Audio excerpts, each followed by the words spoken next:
नमस्कार सर्वांना, मी प्रांजली। सुरुवातीलाच तुमच्या डोक्यातला एक भ्रम काढून टाकते। वरद लक्ष्मी व्रत आणि वैभव लक्ष्मी व्रत याचा काहीही संबंध नाही। वैभव लक्ष्मी व्रतासारखी वरद लक्ष्मी व्रताची पूजा मांडणी नाही। वैभव लक्ष्मी व्रत करत असताना आपण कलशामध्ये पाणी भरतो, पण वरद लक्ष्मी व्रत करत असताना आपल्याला कलशामध्ये पाणी भरायचं नसतं। वरद लक्ष्मी व्रताला 21 प्रकारचे नैवेद्य दाखवायचे असतात। ते कसे कोणते हे मी तुम्हाला पुढे सांगते। वरद लक्ष्मी व्रताचा संकल्प त्याच दिवशी करायचा असतो ज्या दिवशी हे व्रत आलेलं आहे, आणि त्याच दिवशी संध्याकाळी याचं उद्यापन सुद्धा करायचं असतं आणि दुसऱ्या दिवशी याची उत्तर पूजा करायची असते। ही संपूर्ण माहिती, उपवास करण्याची पद्धत, कथा, अगदी सगळं सविस्तर या व्हिडिओमध्ये मी तुम्हाला सांगणार आहे। व्हिडिओ संपूर्ण बघा, समजून घ्या। साधं सोपं आहे, पण पूर्णपणे पूजेची पद्धत जी आहे वेगळी आहे। हे व्रत जे आहे ते पूर्णपणे वेगळं आहे, त्याच्यामुळे पूर्ण व्हिडिओ बघा, स्किप न करता व्यवस्थित समजून घ्या।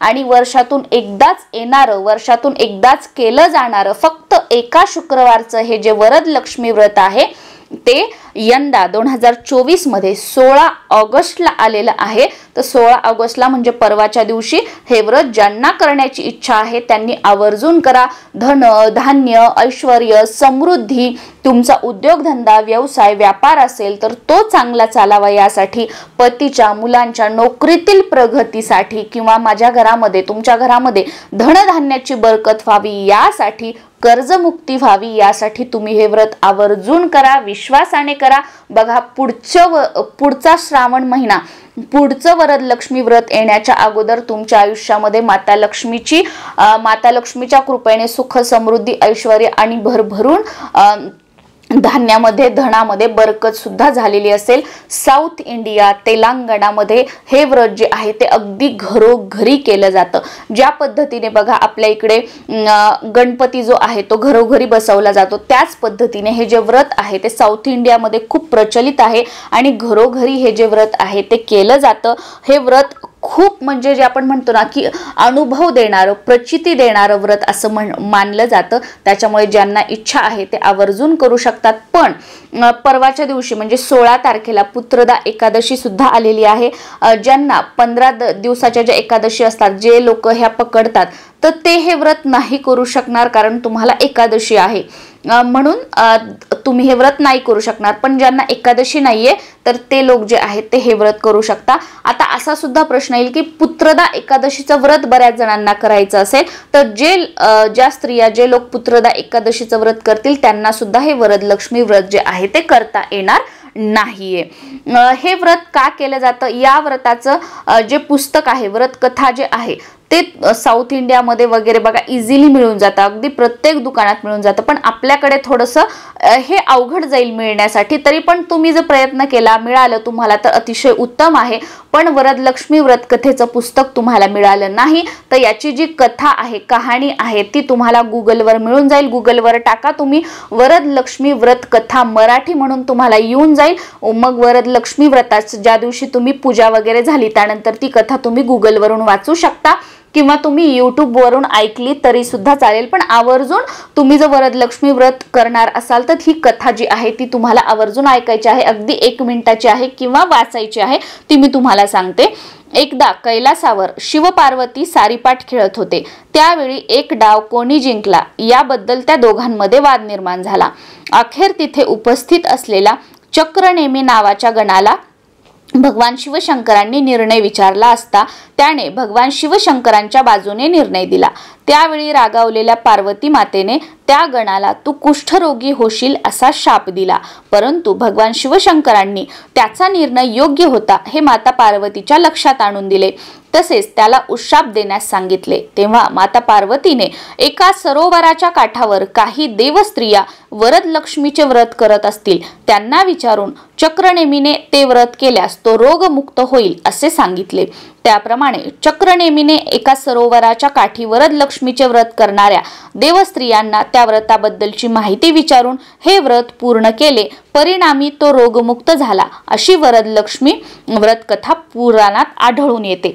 तर ही कथा जी आहे ती तुम्हाला आवर्जून शुक्रवारच्या दिवशी ऐकायची आहे किंवा वाचायची आहे। आता आपण पूजा मांडणीकडे येऊया। वैभव लक्ष्मीचं जे व्रत असतं त्याची पूजा आपण संध्याकाळी करत असतो आणि उपवास पण संध्याकाळी सोडतो आणि दुसऱ्या दिवशी उत्तर पूजा करतो आणि ते 11 वगैरे शुक्रवारचं व्रत असतं. पण हे जे व्रत आहे ते फक्त एका शुक्रवारचं व्रत आहे. तुम्हाला 16 तारखेलाच सकाळी संकल्प करायचा आहे की हे व्रत तुम्ही कशासाठी करत आहात. घरामध्ये बरकत व्हावी यासाठी, किंवा कर्जमुक्त व्हावं यासाठी, तुमचा उद्योगधंदा व्यवसाय चांगला चालावा यासाठी, किंवा पतीच्या मुलाच्या प्रगतीसाठी, कशासाठी करत आहात हे तुम्हाला संकल्पामध्ये सांगायचं आहे. संकल्प कसा करावा हा व्हिडिओ आपल्या चॅनलवर आहे, तो तुम्ही बघू शकता आणि त्या पद्धतीने तुम्हाला संकल्प करायचा आहे आपण. आणि याची पूजा जी आहे ती सुद्धा सकाळीच करायची आहे. वैभव लक्ष्मी व्रताची पूजा आपण संध्याकाळी करतो, पण ही जी पूजा आहे ती आपल्याला सकाळीच करायची आहे. आता इथे प्रश्न येऊ शकतो की ताई आमच्याकडून सकाळी झाली नाही तर आम्ही संध्याकाळी करावी का? तर नाही.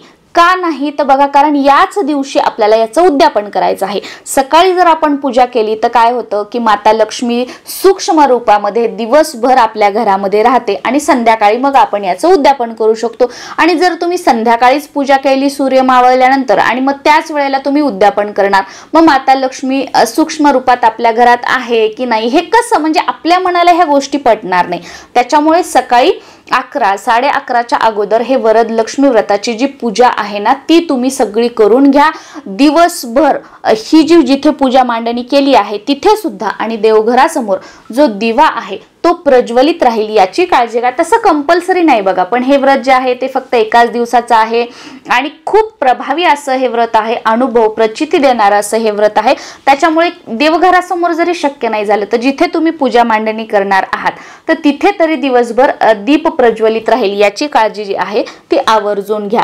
आणि जो नॉर्मल आपण तेलाचा दिवा लावतो तो तर लावायचाच आहे, पण त्याबरोबर ह्या पूजेच्या ठिकाणी एक तुपाचं निरांजन, तुपाचा दिवा सुद्धा लावायचा आहे. ठीक आहे, तुपाचा दिवा दिवसभर तुम्हाला शक्य नसेल तो प्रज्वलित ठेवणं तर नका ठेवू, पण ज्यांना शक्य आहे त्यांनी आवर्जून ठेवा. तेलाचा तुपाचा दोन्ही ठेवा, पण ज्यांना नाही त्यांनी फक्त तेलाचा ठेवला तरी सुद्धा चालेल.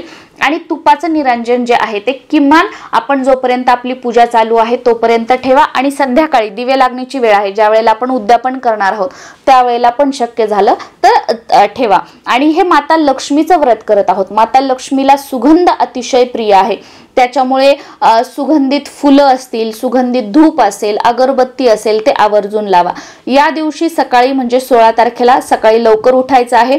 दारामध्ये हळदीचा सडा टाकायचा आहे, पाण्यामध्ये थोडीशी हळद टाकायची, ते पाणी स्प्रिंकल करायचं, उंबरठ्याला हळदीचं लेपन करायचं.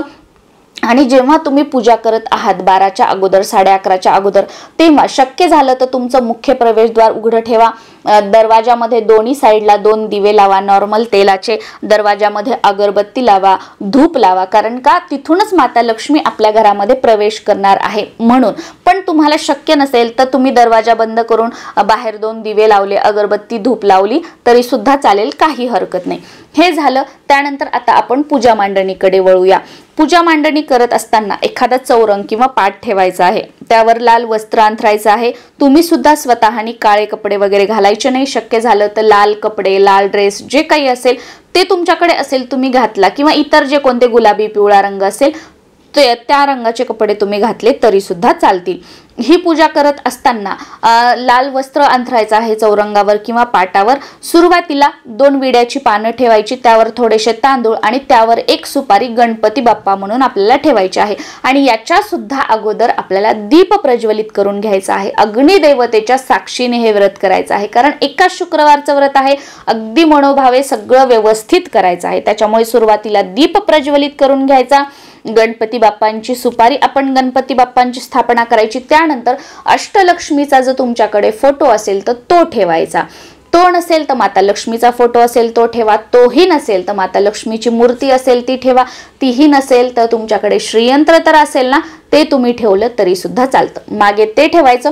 त्याच्या समोर मध्यभागी एक तांदूळाची रास घालायची आहे. त्या तांदूळाच्या राशीवर तुम्ही काडीने अष्टकमल दल काढून घ्या, त्यावर हळद कुंकू अर्पण करा आणि त्यावर एक तांब्याचा तांब्या ठेवायचा आहे. या तांब्याच्या तांब्याला समोरून स्वास्तिक काढायचं, 5 कुंकवाच्या रेषा ओढून घ्यायच्या खालून वरी.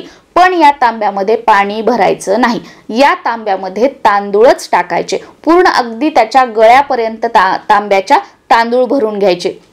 या तांदूळावर हळद कुंकू टाकायचं, एखादं लाल फूल वगैरे असेल तर ते त्यामध्ये टाकायचं आणि एक नारळ ठेवायचा आहे. नारळ तुमच्या भागामध्ये कसं मिळतं, तुमच्या भागामध्ये शेंडी सहित केसांसहित मिळत असेल ते नारळ ठेवायचं. शेंडी काढलेलं केस काढलेलं नारळ मिळत असेल तर ते ठेवलं तुम्ही तरी सुद्धा चालेल. या पद्धतीने पूजा मांडणी केली. आणि या नारळाला जर तुम्हाला म्हणजे आवड असेल, इंटरेस्ट असेल तर तुम्ही साज शृंगार केला तरीही चालेल. बघा इथे फोटोमध्ये व्हिडिओमध्ये तुम्हाला जसं दिसतंय साडी वगैरे, आणि आपण मार्गशीर्षच्या गुरुवारी जे माता लक्ष्मीचं जे साचा वगैरे जो असतो आपण नारळाला हे करतो त्या पद्धतीची तुम्ही त्या साच्याचा वगैरे वापर केला तरी सुद्धा चालेल. या पद्धतीने तुम्ही पूजा मांडणी करू शकता. किंवा साधं अगदी ते नारळ ठेवलं, त्याला हळद कुंकू वगैरे अर्पण केलं, गजरा अर्पण केला, लाल फुलं वगैरे अर्पण केले तरी सुद्धा चालतील. ही झाली आपली पूजा मांडणी. आता सुरुवातीला गणपतीची पूजा करून घ्यायची. गणपतीची सुपारी तामणामध्ये घ्यायची, 5 वेळा ओम गण गणपते नमः, ओम गण गणपते नमो नमः, ओम गण गणपते नमः म्हणून अभिषेक करायचा आणि स्वच्छ पुसून सुपारी ठेवायची, हळद कुंकू वगैरे अर्पण करायचं, लाल फूल अर्पण करायचं. जास्वंदाचं असेल तर अतिशय, दुर्वा मिळाल्या तर अतिशय उत्तम. गुळ खोबऱ्याचा नैवेद्य दाखवायचा. गणपतीची पूजा झाल्यानंतर माता लक्ष्मीचा जो मागे तुम्ही फोटो ठेवलेला आहे तो स्वच्छ पुसून घ्यायचा. तो नसेल, तुम्ही मूर्ती ठेवलेली असेल किंवा श्रीयंत्र ठेवलेलं असेल तर त्यावर अभिषेक करून घ्यायचा. अभिषेक करत असताना तुम्ही श्रीसूक्तम म्हटलं तर अतिशय उत्तम, पण श्रीसूक्तम म्हणणं शक्य नसेल तर माता लक्ष्मीचा जो कोणता तुम्हाला मंत्र येत असेल, जसं की श्रीम श्रीम किंवा ओम श्रीम नमः, ओम श्रीम नमः हा मंत्र म्हणून अभिषेक केला तरी सुद्धा चालेल. जागच्या जागेवर अभिषेक झाल्यानंतर स्वच्छ पुसायचं, हळद कुंकू वगैरे अर्पण करायचं. गजरा तुम्ही अत्तर, गुलाबाचं, मोगऱ्याचं, केवड्याचं ते अर्पण करू शकता. सगळं त्यानंतर जे आपण कलश स्थापना केलेली आहे त्याला सुद्धा सगळं अर्पण करायचं. या पद्धतीने ही आपली साधी सोपी पूजा झाली. आणि तेलाच्या दिव्यासोबतच आपण एक तुपाचं निरांजन सुद्धा लावायचं आहे. शक्य झालं तर त्या तुपाच्या निरांजनामध्ये 2 लवंगा किंवा तुमच्याकडे केसर असेल तर केसरच्या 2 पाकळ्या टाकायच्या. तुपाचा दिवा कारण सुख समृद्धीसाठी, संपन्नतेसाठी आणि स्पेशली आपण माता लक्ष्मीची उपासना करत आहोत म्हणून तुपाचं निरांजन पूजा करेपर्यंत तरी आवर्जून लावायचं आहे. या पद्धतीने पूजा करायची. त्यानंतर आता येतो तो म्हणजे नैवेद्य. आपण आता वैभव लक्ष्मीची पूजा करत असताना खिरीचा नैवेद्य दाखवतो, पण या वरद लक्ष्मी व्रतामध्ये 21 प्रकारचे जे पदार्थ आहेत त्याचा नैवेद्य दाखवला जातो. आणि हो, साऊथ इंडियामध्ये 21 प्रकारचे पदार्थ बनवले जातात आणि त्याचा नैवेद्य दाखवला जातो. पण आपल्याला ते शक्य नसेल, तुम्हाला शक्य असेल तर ते तुम्ही करू शकता. मग 21 तुम्ही काय करू शकता, खीर आली, त्याच्यामध्ये मेवा आला, काजू बदाम हे सगळं त्यामध्ये आलं, मनुका वगैरे आल्या, त्याचबरोबर माता लक्ष्मीला प्रिय असणारी लवंग आली, हिरवी इलायची आली, मखाणे आले. म्हणजे माता लक्ष्मीला प्रिय असणाऱ्या ज्या कोणत्या वस्तू आहेत त्या सगळ्यांचा समावेश, त्या सगळ्या पदार्थांचा समावेश या नैवेद्यामध्ये करायचा आहे. 21 प्रकारचे नैवेद्य जे आहेत ते तुम्ही दाखवू शकता. पण हे तुम्हाला शक्य नसेल तर तुम्ही अगदी खीर वगैरे बनवली त्याचा नैवेद्य दाखवला. पण जे तुम्ही म्हणजे नैवेद्य दाखवणार आहात त्या खिरीचा जो गोड कोणता पदार्थ करणार आहात त्यामध्ये केसरचा वापर आवर्जून करा, कारण माता लक्ष्मीला केसर प्रिय आहे. केसरचा वापर केला तर अतिशय उत्तम. नैवेद्य दाखवायचा आहे. नैवेद्य दाखवल्यानंतर तुम्हाला या वरद लक्ष्मी व्रताची जी कथा आहे, कहाणी मी जी सुरुवातीला सांगितली ती तुम्हाला ऐकायची आहे किंवा वाचायची आहे. त्यानंतर माता लक्ष्मीची आरती करायची आहे आणि तुम्हाला तुमचं आसन जे आहे ते सोडायचं आहे. आता याचा उपवास कसा करायचा, दिवसभर तुम्ही फळं खाऊ शकता, चहा, दूध, कॉफी, ज्यूस पिऊ शकता आणि संध्याकाळी तुम्हाला उपवास सोडायचा आहे. आता सकाळी आपली ही पूजा वगैरे झाली, दिवा दिवसभर तेवत ठेवायचा आणि दिवसभर पूजा तशीच ठेवायची. संध्याकाळी सूर्य मावळल्यानंतर तुम्ही 5 सवाष्णी, 11 सवाष्णी ज्या काही तुम्हाला मिळतील त्यांना बोलवायचं आहे उद्यापनासाठी. मग संध्याकाळी सुद्धा काय करायचं की जिथे आपण पूजा मांडणी केलेली आहे तिथे हळद कुंकू वगैरे अर्पण करायचं. दिवा शांत झालेला असेल तर परत लावायचा, तुपाचा तेलाचा दोन्ही लावायचे, अगरबत्ती धूप वगैरे सगळं लावायचं आणि ज्या सवाष्णी बोलवलेल्या आहेत त्यांना हळद कुंकू लावायचं, त्यांची ओटी भरायची जर शक्य असेल तर, किंवा हळद कुंकू लावायचं, त्यांना दूध वगैरे पिण्यासाठी द्यायचं आणि 2-2 केळी त्यांना भेट म्हणून तुम्ही देऊ शकता. आणि नुसत्या ब्लाऊज पीसने त्यांची ओटी जर भरली 5 सवाष्णीची 11 सवाष्णीची तर अतिशय उत्तम, खूप चांगलं आहे. आणि जिथे आपण वरदलक्ष्मी व्रताची जी पूजा केलेली आहे तर वरदलक्ष्मी मातेची सुद्धा आपल्याला खना नारळाने ओटी भरायची आहे या दिवशी आवर्जून.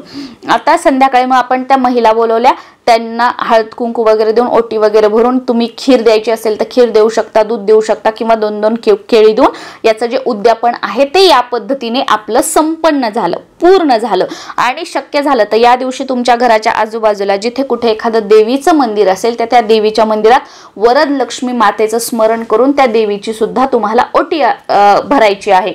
आणि दुसऱ्या दिवशी सकाळी आपलं स्नान वगैरे झालं, जेव्हा आपण देवपूजा वगैरे करणार तर त्यावेळेला याचं जे आपण उत्तर पूजा जी आहे ती करायची, हळद कुंकू वगैरे अर्पण करायचं, दूध साखरेचा नैवेद्य दाखवायचा, किंवा तुम्ही परत खीर बनवली आणि त्याचा नैवेद्य दाखवला तरी सुद्धा चालेल. आणि त्यानंतर ही जी पूजा आहे ती तुम्हाला उचलायची आहे.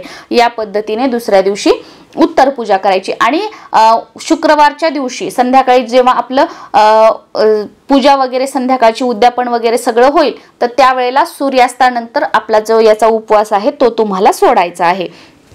किंवा तुम्ही प्रदोष काळी म्हणजे उपवास सोडू शकता आणि त्यानंतर मग याचं उद्यापन ज्या सवाष्णी वगैरे आहेत त्या बोलून ते तुम्ही करू शकता. हे सर्वस्वी तुमच्यावर आहे, असं काहीही नाही.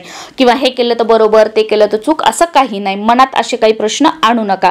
आता दुसऱ्या दिवशी कलशामध्ये भरलेले जे तांदूळ आहेत आणि खाली आपण ठेवलेले जे तांदूळ आहेत राशीमध्ये, तर यातले जे तांदूळ आहेत अर्धे ते आपल्या साठवणीच्या तांदूळामध्ये घालायचे. दुसऱ्या दिवशी भात बनवण्यासाठी यातले थोडे तांदूळ ठेवायचे आणि काही पक्ष्यांना घालायचे, किंवा काही तांदूळ तुम्ही मुठभर त्यातले घेऊ शकता, त्याच्यामध्ये अजून दुसरे तांदूळ टाकून हे तुम्ही दान सुद्धा करू शकता. या पद्धतीने या तांदूळाचं करायचं आहे. जे काही सगळे नैवेद्य आपण दाखवलेले आहेत ते आपण घरातील सर्वांनीच खायचे आहेत. आणि या दिवशी उपवास सोडण्यासाठी साधा कांदा लसूण न वापरता स्वयंपाक बनवायचा आहे आणि तो आपण जेवणामध्ये म्हणजे उपवास सोडण्यासाठी वापरायचा आहे. सुरुवातीला माता लक्ष्मीला जो काही आपण खिरीचा नैवेद्य दाखवलेला आहे ती खीर अगोदर खायची आणि त्यानंतर मग जो स्वयंपाक बनवलेला आहे तो आपण खायचा आणि आपला उपवास सोडायचा आहे त्या दिवशी.